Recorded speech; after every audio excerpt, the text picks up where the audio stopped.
about the Jackson Hole One Fly, a premier fly fishing event that happens in Jackson Hole every September. I have a lot of friends that help me get it started, and one of my closest friends is Joe Burke. Joe's not a professional tyer. Let me tell you, he can tie like a professional. Joe has worked with me on many different projects, including the book Tying Flies with Jack Dennis and Friends. He was our editor, but he also tied flies for the book. I can remember, it was quite a few years ago when Joe was in one of my fly tying classes. He's come a long ways. You will enjoy some of his patterns, especially the Cross Cut SCUD, which he's going to show you how to tie in just a moment.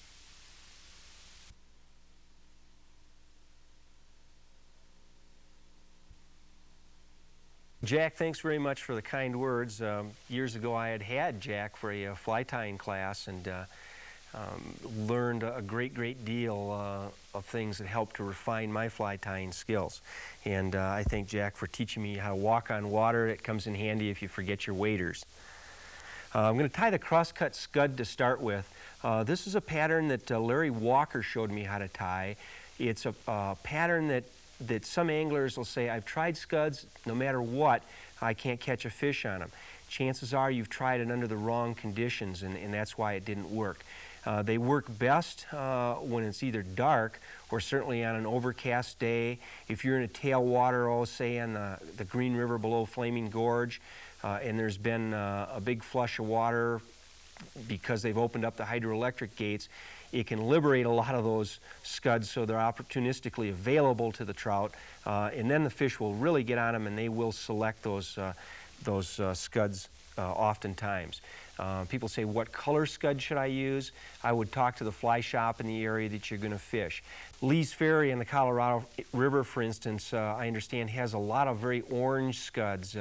The chitin or the proteinaceous material that's in a scud's body as they die, it starts to turn this orange color. I suppose not unlike if you took a lobster and threw it in boiling water, how it turns a brighter color.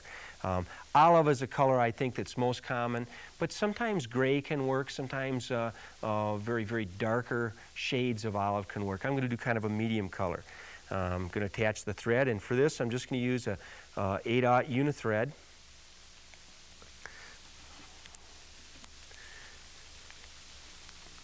And going to attach, you can either take a full hackle and look for one segment that's got a bigger feather that's a little webbier on the base, or if you've got just a chunk of hen that's been dyed, it's easy on those to find plenty of things that are nice and webby. Don't worry about the length, you can always nip some of it off here at the butt. Yeah, it's probably a lot more than I need right there, but that's probably going to be plenty.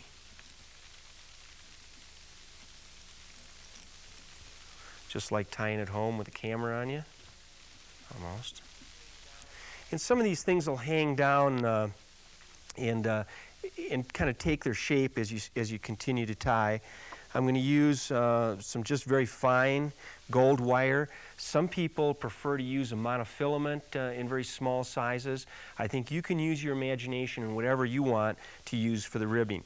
I do have my good scissors here. When I'm at home, I've got a pair of port scissors. I'll use this part when I cut wire, so the scissors have a little bit longer life.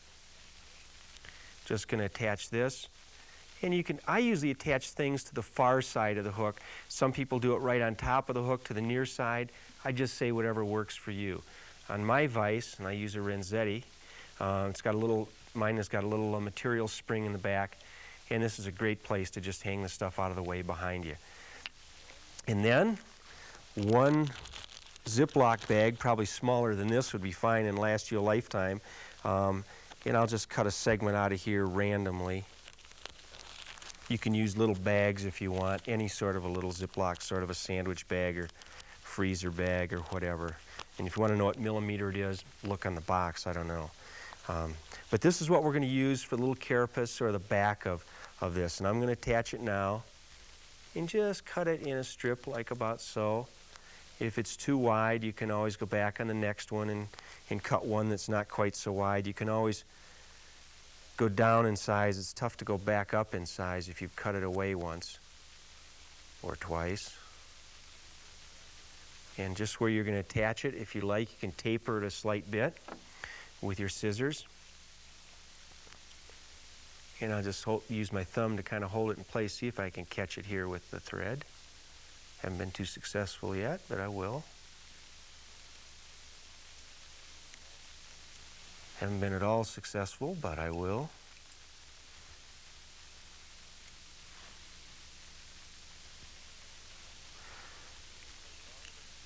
If you wonder how long of a piece to attach, you can always cut it back. Don't worry about it. There, we finally got it attached. Now it's going to get easy. And in case you happen to nick your thread, just put just a single little hitch. I do that a lot of times. So if it breaks, you're not going to have to go back with a lot of thread, although 8/0 thread is pretty forgiving.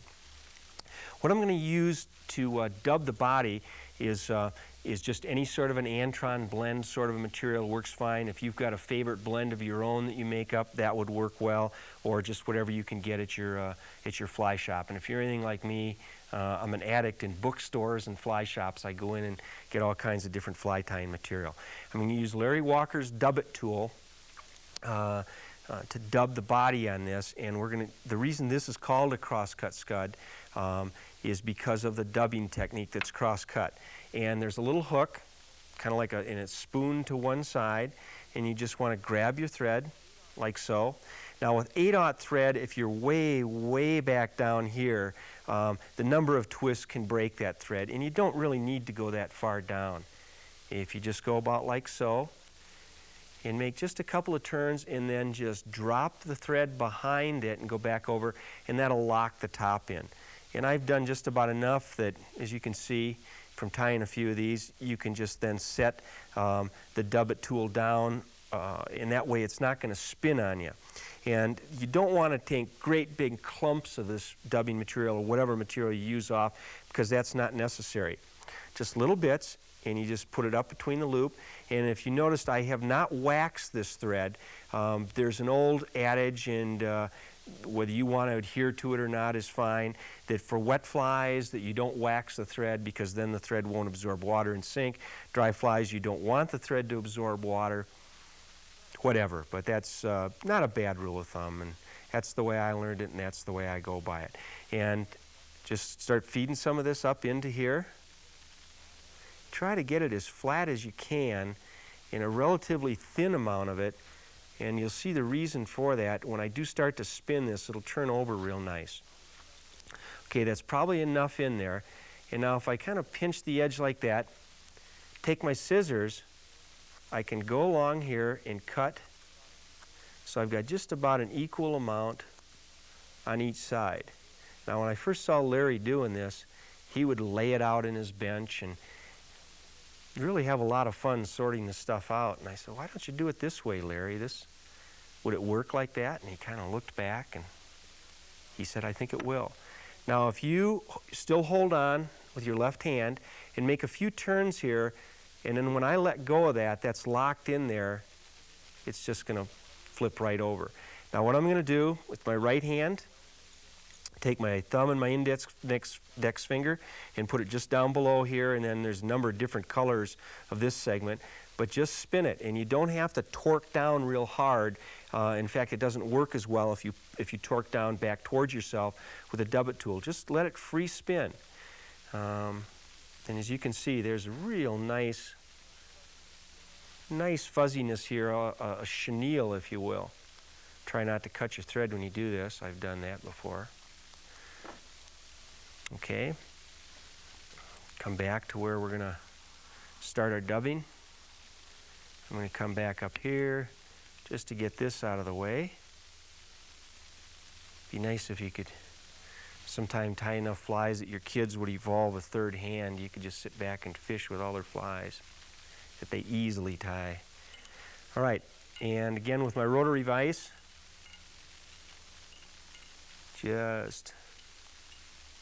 Okay. Just work forward. You can back up a little bit here and maybe fill it out towards the butt a little bit more. Although this hook has got a little curve to it at the back, it is not the English sort of bait hook that's really curved, and I've seen some people think that they have to tie this fly on a heavily curved hook. I don't care for those hooks just for the way that they hook the fish, but additionally, in nature, the scuds, when you take them out of the water and put them in your hand, they may bend over like a worm would try to coil itself up and protect itself. But in the water, they have more of a straight attitude. And the hook here is going to give you somewhat of a straight attitude, although the hook bends back here, so that it's got a little bit more of an open gape to help hook the fish. And now what I'm going to do here is pull this straight over. And it's going to spin away, but you can spin it right back with your fingers, just like so. Just need a couple of turns. And again, I could here, if I wanted to, I could use the rotary vise for the ribbing. And you don't need to make that many turns with it. I'll go once in front of it.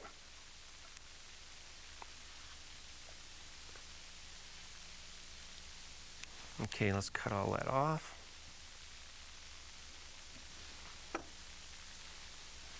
Get it out of the way.